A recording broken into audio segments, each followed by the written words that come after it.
नमस्कार, आप देखें एनबी न्यूज और मैं हूं आपके साथ प्रियव्रत दीक्षित। स्वागत है आपका अपने उत्तराखंड के इस खास बुलेटिन। तो उत्तराखंड के इस खास बुलेटिन में मैं हाजिर हूं आपके साथ उत्तराखंड की कुछ बड़ी और अहम खबरों के साथ। तो चलिए एक बड़ी खबर के साथ बुलेटिन का आगाज कर लेते हैं। तो मुख्यमंत्री पुष्कर सिंह धामी ने देवस्थानम बोर्ड भंग करने को लेकर मुख्यमंत्री आवास के जनता दर्शन हॉल में प्रेस कॉन्फ्रेंस की और इस दौरान मुख्यमंत्री ने कहा कि जब से वे सेवक के रूप में काम कर रहे हैं तब से देवस्थानम बोर्ड का विरोध झेल रहे हैं। उन्होंने कहा कि पूर्व राज्यसभा सांसद मनोहर कांत धानी की अध्यक्षता में हाई पावर कमेटी का गठन हुआ था।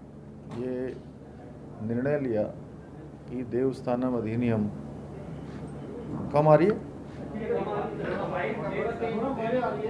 देवस्थानम अधिनियम उसको वापस लेने का निर्णय लिया है। और मैंने 4 जुलाई 2021 को मुख्य सेवक के रूप में काम करना शुरू किया। तब से लगातार जितने भी हमारे हक हकूकधारी हैं, रावल हैं, तीर्थ पुरोहित हैं, पंडा समाज के लोग हैं, हमारे जनप्रतिनिधिगण हैं, सभी लोगों की तरफ से लगातार अलग अलग प्रकार की इसमें मिश्रित प्रतिक्रियाएं आती रहीं। और इसको लेकर चूँकि जैसे ये बात उठी, सरकार ने हमने निर्णय लिया कि इसके लिए हम एक उच्च स्तरीय कमेटी बनाएंगे। और हमारे बहुत वरिष्ठ नेता मनोहर कांत धानी जी के अध्यक्षता में हमने एक कमेटी बनाई और उस कमेटी ने लगातार 3 महीने तक काम किया। और सारे पहलुओं का अध्ययन करने के बाद पहले उन्होंने एक अंतिम रिपोर्ट हमको सौंपी, उसके बाद 2 दिन पहले अंतिम रिपोर्ट सौंप दी। उसके बाद हमने उसका अध्ययन किया, सभी लोगों की बात की और इस समय में देश काल परिस्थिति के अनुसार। तो वहीं आज सीएम पुष्कर सिंह धामी एक दिवसीय दौरे पर जसपुर पहुंचे, जहां वो खटीमा शहीद सम्मान यात्रा में शामिल हुए। इस दौरान सीएम धामी ने जसपुर के सौंदर्यीकरण के लिए आए MiG-20 विमान का उद्घाटन किया और इसके बाद सीएम धामी मंडी परिसर पहुंचे, जहां कार्यकर्ताओं ने उनका भव्य स्वागत किया। और पूरे कार्यक्रम के दौरान सीएम धामी ने करोड़ों की योजनाओं का शिलान्यास किया है।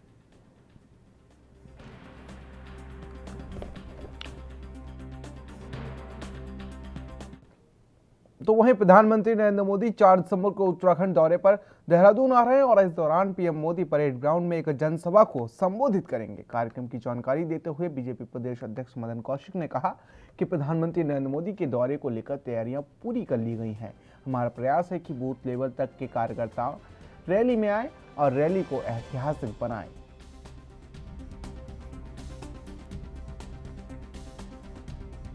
4 तारीख को प्रधानमंत्री नरेंद्र मोदी जी की महारैली देहरादून के परेड ग्राउंड में आयोजित की जा रही है। इस रैली में लाखों लोगों के शामिल होंगे, इस प्रकार की तैयारी भारतीय जनता पार्टी ने की है। हमने प्रमुख रूप से अपने तीनों महामंत्रियों को इस जिम्मेदारी पर, इस मोर्चे पर लगाया है। देहरादून महानगर, देहरादून जिला और हरिद्वार, इन 3 जिलों की बैठक हमारी पूरी हो गई है। टिहरी और पौड़ी की बैठक भी कल हुई थी। आज भी हमारे सारे पदाधिकारी जो जिलों के प्रभारी है वो सभी जिलों का दौरा करके और सभी कार्यकर्ताओं में नरेंद्र मोदी जी की रैली को लेकर जो उत्साह है, उस उत्साह को और जनता का जो विश्वास है, उस उत्साह और जनता के विश्वास के अनुरूप हम लोग सभी जगह लोगों को इस रैली में आने के लिए हम लोग मिलकर भी और हम लोग अपने कार्यकर्ताओं के। तो वहीं उत्तराखंड की सरकार की ओर से एक बड़ा ऐलान किया गया है, जिसमें देवस्थानम बोर्ड को भंग कर दिया गया है। लंबे समय से देवस्थानम बोर्ड के गतिरोध में पड़े रहने के कारण इसे बंद कर दिया गया है और त्रिवेंद्र सिंह रावत सरकार का निर्णय वापस ले लिया गया है। आज पुष्कर सिंह धामी ने यह निर्णय पलट दिया है और इससे जहां पंडा पुरोहितों में अति उत्साह का माहौल है, वहीं राजनीतिक गलियारों में देवस्थानम बोर्ड भंग को लेकर बीजेपी सरकार का चुनावी स्टैंड बताया जा रहा है।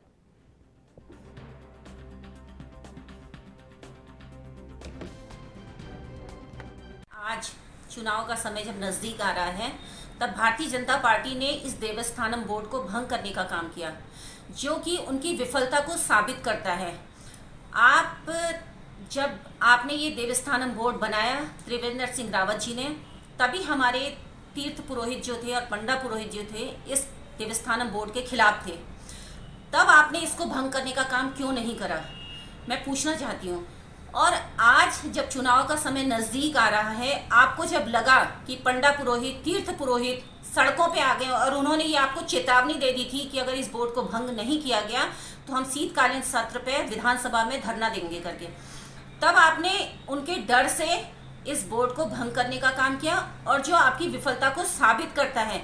और अभी 4 दिसंबर को जो प्रधानमंत्री जी की रैली होने वाली है, उस रैली को देखते हुए आपने इस बोर्ड को भंग करने का काम किया, क्योंकि आपको लगा कि अगर ये देवस्थानम बोर्ड को हम भंग नहीं करेंगे, क्योंकि आप हिंदू मुस्लिम की लड़ाई लड़ते हैं और कांग्रेस जो होती है वो सर्वधर्म और समभाव की पार्टी है। तो लगातार तीर्थ पुरोहितों के विरोध का सामना कर रही सरकार ने देवस्थानम बोर्ड को भंग करके हक हकूकधारियों को खुश करने का काम कर दिया है। लेकिन पंडा समाज ये खुशी बड़े स्तर पर तब मनाएगा जब विधानसभा सत्र में बोर्ड भंग होने का प्रस्ताव पारित होगा। हालांकि तीर्थ पुरोहितों ने मुख्यमंत्री के देवस्थानम बोर्ड के भंग करने की घोषणा का स्वागत करते हुए खुशी जाहिर की है। साथ ही आपको बता दें कि सीएम पुष्कर सिंह धामी ने अपने निर्धारित तिथि के दिन देवस्थानम बोर्ड को भंग करने की घोषणा की है। घोषणा होते ही चारों धामों में बैठे तीर्थ पुरोहित खुश दिखाई दिए और इस संबंध में तीर्थ पुरोहितों और उनके समर्थन में खड़े राजनीतिक दलों ने इसे अपनी जीत बताया है।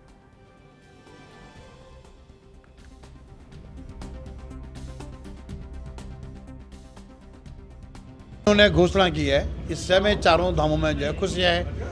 अभी जब विधानसभा सत्र में पूर्णतः ये भंग होगा तब हम बड़ा जश्न मनाएंगे और चारों धामों के लोग जो है माननीय मुख्यमंत्री का भी हम वो करें, हार्दिक धन्यवाद करें। अच्छा, आप लोगों ने कहा था कि बोर्ड अगर भंग नहीं होता तो 15 सीटों को चुनाव लड़ेंगे, क्या उस फैसले को वापस ले रहे हैं? हाँ जी, यदि अगर बोर्ड वापस नहीं होता है ये ना, तो हम लोगों का ये है कि हम 15 सीटों पर जो इनको हराएंगे और हो सके हम किसी भी जगह से अपना उम्मीदवार खड़ा कर सकते हैं, पर लेकिन इन्होंने बोर्ड भंग करने की घोषणा कर दी है। अब हमारा ये विचार कुछ नहीं है कि हमारे तीर्थ पुरोहित समाज, हमारा पंडा समाज जो निरंतर 2 वर्षों से ये मांग कर रहा था कि उनके हक हकूक़ों की जो लड़ाई थी, जिसको सरकार के द्वारा छीन लिया गया था उनके अधिकारों को, उसकी लड़ाई के लिए उन्होंने एक लंबा संघर्ष किया। और मैं समझता हूँ आज बड़ी खुशी की बात है कि प्रदेश सरकार को सद्बुद्धि आई और उन्होंने इसको वापस लेने की घोषणा की है, जिसके लिए पिछले सत्र में कांग्रेस के विधायकों ने भी विधानसभा के अंदर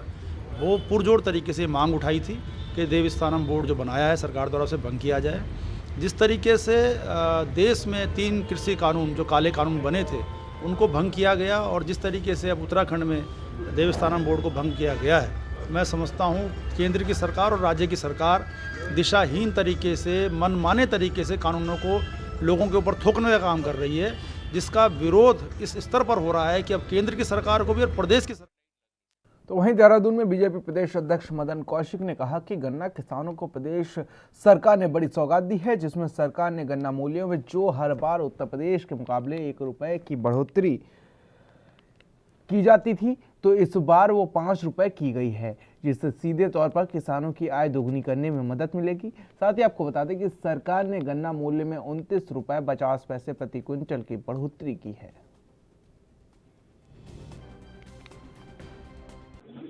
हमेशा से उत्तर प्रदेश से 1 रुपये गन्ने का मूल्य बढ़ाते थे, इस बार वो 5 रुपये बढ़ाया है। और ये इसलिए बहुत बड़ी उपलब्धि में कहूँगा कि प्रदेश के लगभग 7 लाख से ज़्यादा किसानों को ये सीधा गन्ना मूल्य बढ़ने पर लाभ पहुँचा है। सितारगंज चीनी मिल जो अरसे से बंद पड़ी थी, उसको खोलने का निर्णय, ये भी एक बहुत बड़ी उस क्षेत्र के लिए और प्रदेश के लिए उपलब्धि है। तो आज मैं इस अवसर पर जो किसानों को हमने कहा कि हम उनकी आय दुगनी करने में और अनेक इस प्रकार के राज्य सरकार के द्वारा और भारत सरकार के द्वारा जो चलाए जा रहे अनेक अभियान हैं, उन सब में भी हम लोग जोड़कर और राज्य के किसानों के हित में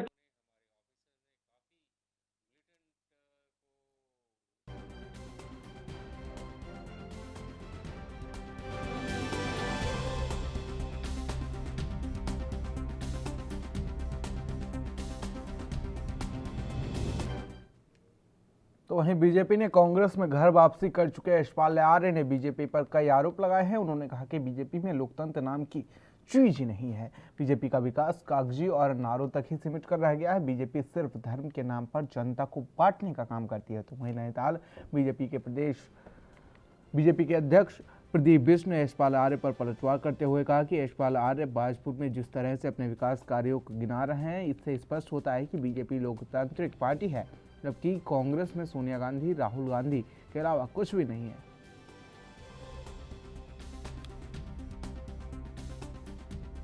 और यकीनन माहौल ये माहौल ऐसा माहौल खुद भारतीय जनता पार्टी ने बनाया है। उन माहौल जो बना है भारतीय जनता पार्टी की वजह से बना है। उन्होंने 4.5 सालों में 5 सालों में जो विकास, अवरुद्ध विकास, महंगाई चरम सीमा पर, बेरोजगारी का कोई बेलगाम बेरोजगारी, कहीं पर बेरोजगारी कोई रोजगार नहीं दे पाए, और विकास सिर्फ कागजों में दिखाई दिया, धरातल में पर कुछ नहीं है। तो तमाम मुद्दे हैं। पलायन को रोकने में नाकाम रही है। आपदा इतनी बड़ी आपदा आई, आपदा में लोगों को राहत नहीं दे पाए, उन तक रसद नहीं पहुंचा पाए। उन क्षेत्रों में आज भी रास्ते बंद हैं, सिंचाई योजनाएं बंद हैं, नहरें बंद हैं। तो ये तमाम मामले जो हैं जनता समझ चुकी है कि भारतीय जनता पार्टी का विकास से कोई सरोकार नहीं। मैं आग्रह करना चाहता हूं, आदरणीय यशपाल जी इस प्रदेश के वरिष्ठ नेता हैं।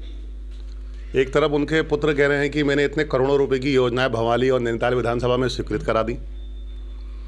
यशपाल जी बाजपुर में भी कह रहे हैं कि मैंने बहुत ज़्यादा काम करा, और दूसरी तरफ नारे में कह रहे हैं कि कुछ धरातल पर काम नहीं होता है। या तो आदरणीय विधायक संजीव जी और यशपाल जी ने कोई बाजपुर और नैनीताल में कोई काम ही नहीं कराया है, तो फिर वो क्यों वहाँ पर जाके स्थानीय लोगों से अपनी योजनाओं को गिना रहे हैं। और भारतीय जनता पार्टी में जहाँ तक लोकतंत्र का सवाल है, भारतीय जनता पार्टी में एक सैनिक का बेटा। तो हल्द्वानी में बीजेपी जिलाध्यक्ष प्रदीप बिष्ट ने पार्टी के 6 स्थानीय कार्यकर्ताओं को 6 साल के लिए निष्कासित कर दिया है। और जिलाध्यक्ष प्रदीप बिष्ट ने बताया कि पार्टी के स्थानीय कार्यकर्ताओं की मिली जांच रिपोर्ट के आधार पर 6 लोगों को निष्कासित किया गया है। तो वहीं निष्कासित कार्यकर्ताओं की काफ़ी दिनों से शिकायत मिल रही थी, जिसको लेकर आज ये फैसला लिया गया है, जिसकी जांच कराने के बाद कार्रवाई की गई है। उन्होंने बताया कि सभी कार्यकर्ता पूर्व मंत्री यशपाल आर्य से ताल्लुक रखते थे और सभी लोग क्षेत्र में कांग्रेस के कार्यों को बढ़ावा दे रहे थे।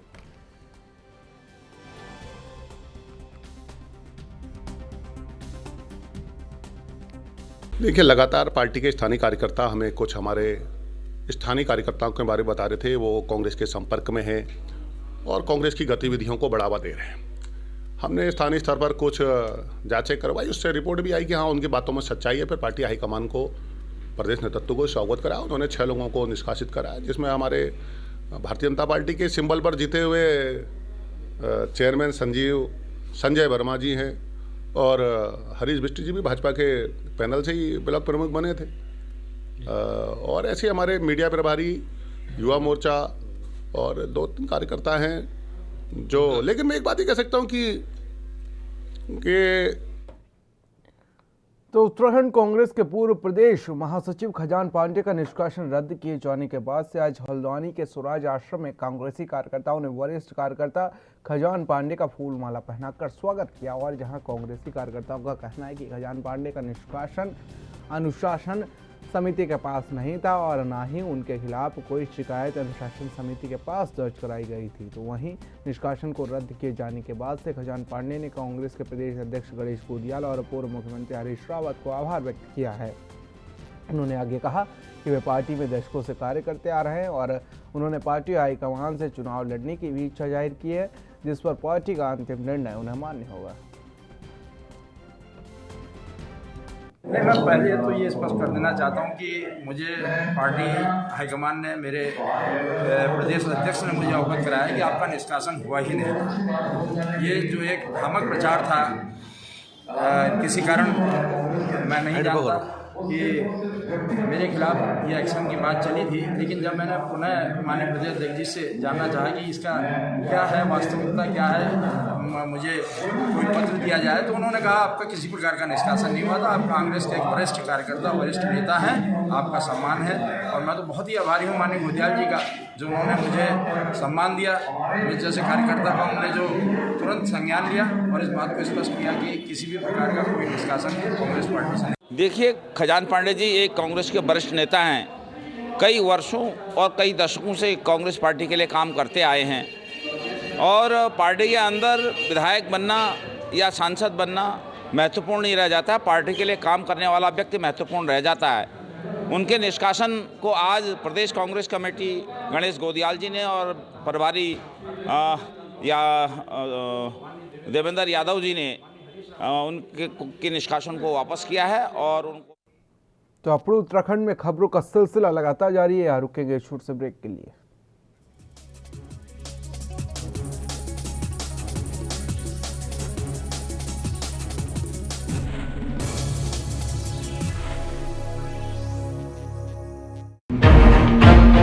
भारत माता की, हमारे देश के वीर जवानों की जय हिंद। हमारे देश के महान सेनानियों और सैनिकों के अमर बलिदान और उनके समर्पण को प्रणाम करते हुए मुख्यमंत्री पुष्कर सिंह धामी जी ने इनके सम्मान में महत्वपूर्ण निर्णय लिए हैं। उत्तराखंड से द्वितीय विश्व युद्ध की वीरांगना एवं वेटरन की पेंशन को 8,000 रूपए से बढ़ाकर अब प्रतिमाह 10,000 रूपए कर दिया गया है। सैनिकों और पूर्व सैनिकों के बच्चों के लिए छात्रावास, हरिद्वार में स्वतंत्रता संग्राम सेनानी सदन का निर्माण, शहीद हुए सैनिक और अर्धसैनिक बलों के आश्रितों की अनुदान राशि 10 लाख से 15 लाख रुपए करने जैसी महत्वपूर्ण घोषणाएं हमारे वीर सैनिकों और उनके परिवारों के लिए उत्तराखंड सरकार का समर्पित प्रयास है। सैनिकों के संग हैं हम, उत्तराखंड है हम।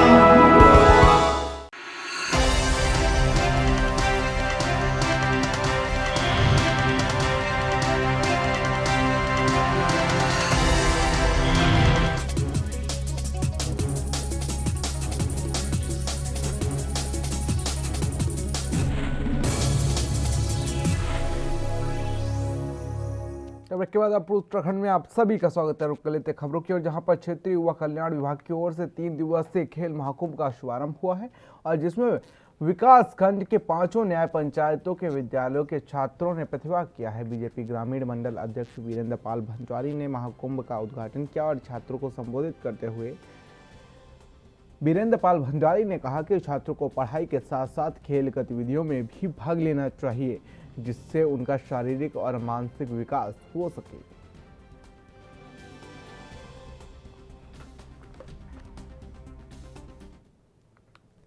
तो वहीं गन्ना पेराई सत्र शुरू होने के बाद से मैंगलोर में किसानों की परेशानी लगातार बढ़ती जा रही है और किसानों ने शुगर मिल प्रबंधक पर बाहरी गन्ना लेने का आरोप लगाया है। किसानों ने गन्ना सोसाइटी समिति के बाहर प्रदर्शन किया और समिति कार्यालय पर तालाबंदी कर दी।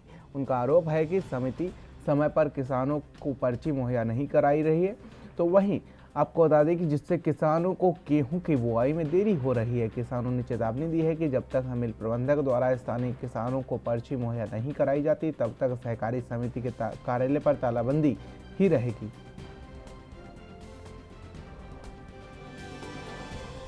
जो शुगर मिल है, ये जो पर्चियां दे रहा है, जो इंडेंट ये काटता है, ये व्यवस्था के अनुरूप नहीं है। जो अब जो सीजन चल रहा है, रबी की बुआई होनी है, कोई गेहूं बो रहा है, सरसों बो रहा है, वो जब होगा जब फसल कट जाएगी गन्ने की।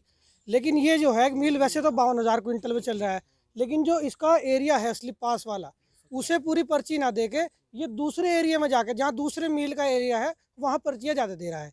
इसके इकबालपुर जो मिल है, इकबालपुर मिल ने भी यहाँ सेंटर लगाए हुए हैं।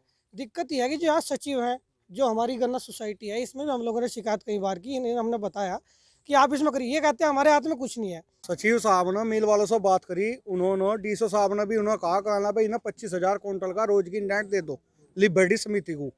लेकिन मिल वालों ने, अनिल सिंह ने कहा दिया हम इतना इंडेंट दे नहीं सकते। उनका कारण ये हो, उन्होंने इकबालपुर मिल का, लक्सर मिल का गन्ना लेना हो। यहाँ का गन्ना तो उनको तुम्हारा जो है बॉन्ड हो बैठे ही तुम्हारे, ये कल्लू में गेर सकते हैं ना इकबालपुर गेर सकते हैं, तुम्हारे सिवाय कहीं नहीं गेर सकते। कल्लू में गन्ना गेरो तो 250 रुपये जा रहा है, वो सरकारी रेट 355 गन्ने का मील का। इसलिए हम बहुत दुखी हो गए हैं। कुछ जो है इन्हें एरिया मिला हुआ है, कुछ सेंटर मिले हुए हैं इकबालपुर के, तो कुछ तो जाता है इंडेंट वहाँ पे। हमारी समिति को ये जो है 19,000 आज इंडेंट दिया जो है गेट का, और 52,000 के लगभग 5200 के लगभग दिया जो है गेट का, तो 24-25 के लगभग जो इंडेंट हो रहा, उसमें 10% एक्स्ट्रा तुल जाता है। ये तो वही 30,000 के लगभग तुलता है यहाँ का गन्ना जो है, बाकी ये खरीदती है बाहर का। तो ये किसान है, इनकी डिमांड ये है कि जो है यहाँ का इंडेंट बढ़ाया जाए, कम से कम 25,000 जो है गेट का चाह रहा है इनको जो है। हाँ, मैंने फैक्ट्री वालों से बात की तो वो कह रहे हैं कि आज तो जो है हमने इंडेंट काट दिया, कल से जो है। तो उत्तराखंड की ऋषिकेश कोतवाली पुलिस ने एक बार फिर से एसओजी की मदद से शराब के 2 तस्करों को गिरफ्तार करने में सफलता हासिल की है और पुलिस ने तस्करों के कब्जे से 37 पेटी शराब बरामद की है। बता दें कि मुखबिर की सूचना पर पुलिस ने देहरादून रोड स्थित फ्लाईओवर के पास से वाहनों की चेकिंग की और इस दौरान मुखबिर के इशारे पर पुलिस ने एक वाहन को चेकिंग के लिए रोक लिया। तलाशी लेने पर वाहन से पुलिस ने शराब की पेटियां बरामद की है और पुलिस ने वाहन में बैठे चालक और एक अन्य युवक को गिरफ्तार कर लिया है। साथ ही आपको यह भी बता दें कि आरोपियों को पूछताछ के बाद न्यायालय में पेश किया गया है।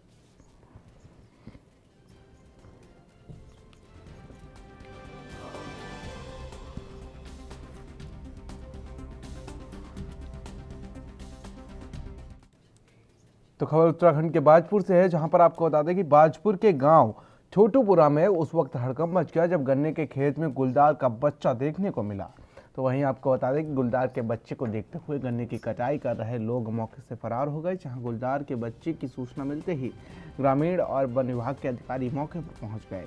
वन विभाग की टीम ने कड़ी निगरानी के बीच गुलदार के बच्चे को गन्ने के खेत में छोड़ दिया।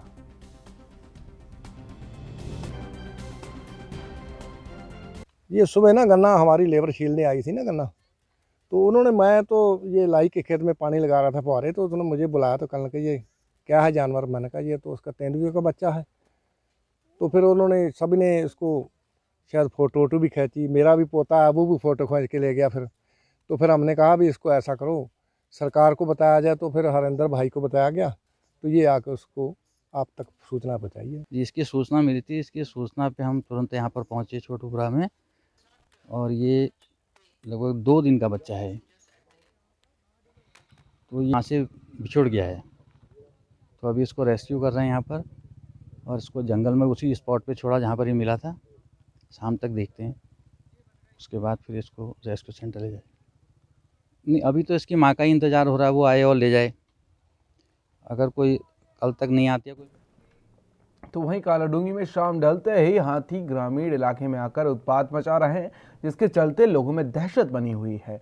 ऐसे में ग्रामीणों ने वन विभाग से हाथियों से निजात दिलाने की मांग की है। जानकारी के मुताबिक भाखड़ा पुल के पास हाथियों ने सड़क पर आकर करीब आधे घंटे तक रास्ते को जाम कर दिया, जिसके बाद हाथियों का उत्पात मचाते हुए वीडियो वायरल हो रहा है। सूचना मिलते ही वन विभाग की टीम मौके पर पहुंची और हाथियों को भगाया।